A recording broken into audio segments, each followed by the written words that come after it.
Assalamu alaikum दोस्तों, this is Sheikh Naveed and in this video we are going to talk about how can we create a Facebook page in order to get maximum engagement from our users into our page।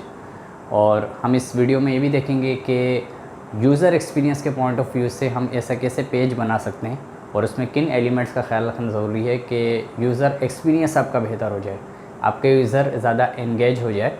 जब कभी वो scrolling कर रहा हो हम उसका अंगूठा किस तरीके से रोक सकते हैं। ओके, सो हम ये क्यों करने जा रहे हैं, इसलिए करने जा रहे हैं और ये वीडियो इसलिए बनाने जा रहे हैं ताकि आपके यूज़र की इंगेजमेंट बढ़ सके, ताकि आपकी जो एफ़र्ट्स हैं वो ज़्यादा फ्रूटफुल साबित हो सकें और जिन लोगों को आप सर्व करने जा रहे हैं, जो आपकी कॉलिंग है, जो कुछ भी आपका बिज़नेस है, वो ज़्यादा बेहतर तरीके से लोगों को रीच हो सके और आपका बिज़नेस ज़्यादा बेहतर तरीके से कम्युनिटी को सर्व कर सके और जिन लोगों को आपके बिज़नेस की ज़रूरत है वो लोग ज़्यादा बेहतर तरीके से आप तक पहुंच सकें।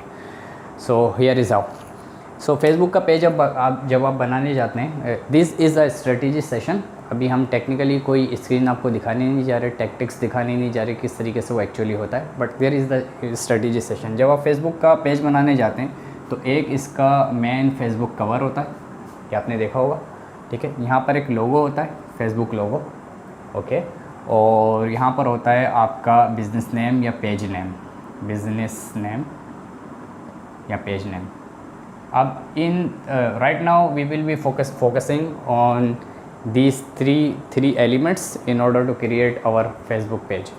अच्छा, बिज़नेस नेम आपको अपने फेसबुक का ऐसा चूज़ करना चाहिए जो आपके यूज़र को, आपका यूज़र खड़ा हुआ है यहाँ पर, ओके, ये आपका यूज़र, आपने इस यूज़र को कहीं पर पहुंचाना है, इसको पॉइंट ए से पॉइंट बी तक पहुंचाना है। इसका कोई पेन पॉइंट है, कोई इसका प्रॉब्लम है, उसको सॉल्व करना है, इसको किसी एंटरटेनमेंट की ज़रूरत है, वहाँ पहुंचाना है। It depends on the niche and the industry you are in. So for example, अगर आप ट्रेवल इंडस्ट्री से ताल्लुक़ रखते हैं तो ऑब्वियसली आप कोई पेन पॉइंट सॉल्व करने नहीं जा रहे, बल्कि आप एंटरटेन करने जा रहे हैं, ओके। अगर आप फूड इंडस्ट्री से ताल्लुक़ रखते हैं तो आप दोनों चीज़ें एक साथ करने जा रहे हैं। आप पेन पॉइंट को भी फोकस करने जा रहे हैं, ड्रिल डाउन करने जा रहे हैं, क्योंकि भूख एक पेन पॉइंट है, और उसको एंटरटेनमेंट उसके अंदर मिक्स करने जा रहे हैं, क्योंकि आपका यूज़र पॉइंट ए से पॉइंट बी के ऊपर जाना चाहता है। इसी तरीके से अगर आप मेडिकल इंडस्ट्री से ताल्लुक़ रखते हैं, फॉर एग्ज़ाम्पल आप डेंटिस्ट हैं या हार्ट सर्जन हैं, तो आप अपने पेशेंट्स की या अपने एंड यूज़र या कस्टमर्स या अपने क्लाइंट्स के पेन को रिज़ॉल्व करने जा रहे हैं, तो उसको पॉइंट ए से पॉइंट बी तक पहुंचाना है। अगर आप पर्सनल डेवलपमेंट की फील्ड से ताल्लुक़ रखते हैं तो ऑब्वियसली आप कोई ट्रांसफॉर्मेशन करने जा रहे हैं, ओके। सो पॉइंट ए से पॉइंट बी तक आपने पहुंचाना है। तो आपने जब कभी भी अपने फेसबुक के पेज के नाम का इंतखाब करना है तो आपने ये सोचना है कि जब मेरा एंड यूज़र, जो मेरा ड्रीम कस्टमर है, जिसको मैं सर्व करने जा रहा हूँ, जो मेरी कॉलिंग है, जब वो मेरे फेसबुक का नाम देखता है तो उसके जहन में क्या आता है, क्या वो एंड विजन को विजुअलाइज़ कर सकता है। सो फॉर एग्ज़ाम्पल, आप कभी स्क्रॉल डाउन कर रहे हैं, कोई स्पॉन्सर ऐड आपके सामने आता है किसी फेसबुक पेज का और उसमें नाम लिखा हुआ है DIIB, यहाँ लिखा हुआ है स्पॉन्सर। फॉर एग्ज़ाम्पल, इन्होंने पैसे भी लगाए हैं इसके ऊपर, स्पॉन्सर किया हुआ है DIIB। ये पढ़ के आपके जहन में क्या आ रहा है, ये लोग क्या काम करते होंगे। इनका जो एंड यूज़र है, यानी कि आप जो पेज को देख रहे हैं, आप पॉइंट ए से पॉइंट बी तक किस तरीके से पहुँच सकते हैं। क्या ये आपको सर्व भी कर रहा है? क्या इस पेज को लाइक करने या इसकी पोस्ट को पढ़ने के बाद आपके अंदर कोई ट्रांसफॉर्मेशन वाक़ई होगी, या आपका कोई पेन रिज़ॉल्व होगा, या आप किसी तरीके से एंटरटेनमेंट हो सकेंगे, या आपकी लाइफ में कोई वैल्यू जनरेट हो सकेगी। क्या ये DIIB पढ़ने के बाद आपको कुछ ऐसा लग रहा है? सो ये चीज़ आपको सोचनी है कि जब कभी भी आपका यूज़र फेसबुक या किसी और सोशल मीडिया के ऊपर तेज़ी से अपना थंब अप कर रहा हो तो उसका अंगूठा किस तरीके से रोकना है, ओके। DIIB लिखा हुआ उसको समझ में नहीं आएगा, उसको कोई एंड रिज़ल्ट प्रोड्यूस करके नहीं दे रहा। तो यहाँ पर आपको कुछ वैल्यूएबल, मीनिंगफुल ऐसा नाम रखना है जिसमें आप ये देख सकें कि आपको अपने कस्टमर के जर्नी में एंड पे उसको कहाँ पहुँचाना है, ओके। इसकी मल्टीपल एग्जांपल हो सकती हैं। फॉर एग्जांपल, जिस फेसबुक पेज से गालिबन आप ये वीडियो देख रहे हैं उसका नाम है gate clients, okay, gate clients. इस नाम को देखने के बाद, फेसबुक के इस पेज के नाम को देखने के बाद, अगर ये तेज़ी से स्क्रॉल करता हुआ कोई शख्स फेसबुक के ऊपर जा रहा है, अगर वो इस नाम को पढ़ भी लेता है, उसको एक सेंस आ जाएगा कि इस पेज के ऊपर जाने के बाद, इसी पोस्ट पढ़ने के बाद मेरा एंड रिज़ल्ट क्या हो सकता है, मेरे अंदर ट्रांसफॉर्मेशन क्या हो सकती है, मुझे क्या वैल्यू जनरेट हो सकती है और क्या ये मेरे काम का है या नहीं है। सो आप जिस इंडस्ट्री से भी ताल्लुक़ रखते हैं आपको ये चीज़ सोचनी है, पहली चीज़।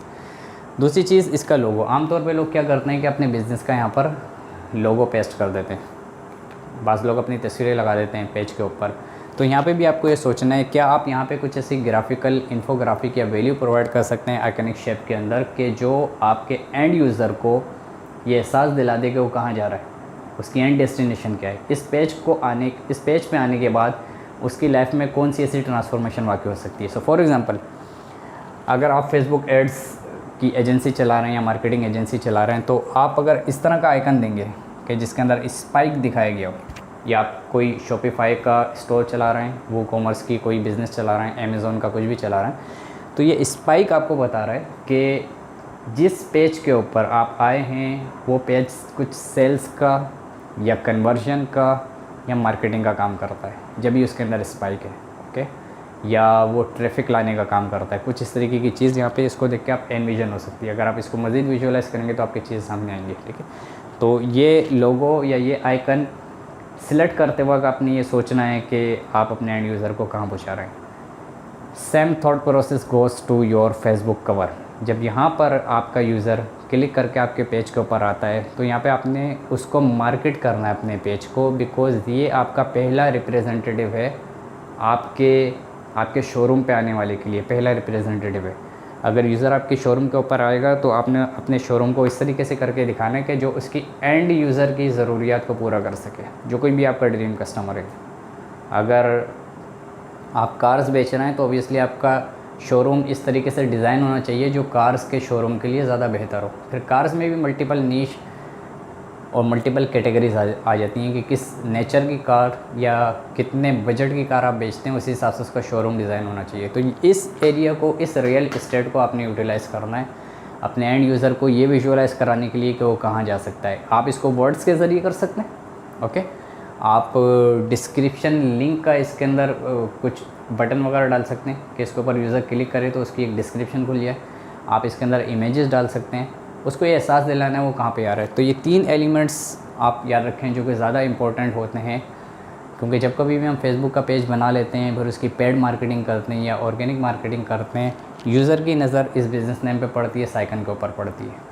जब इस बिज़नेस नेम पे और इस आइकन पे उसकी नज़र पड़ती है और वो क्लिक करके आपके पेज के ऊपर आता है, तो ये पहला रियल इस्टेट होता है जो उसको कन्विंस करने की कोशिश करता है कि वो कहाँ पर है और यहाँ पे आने के बाद उसको क्या वैल्यू प्रोवाइड हो सकती है। So thanks for watching this video.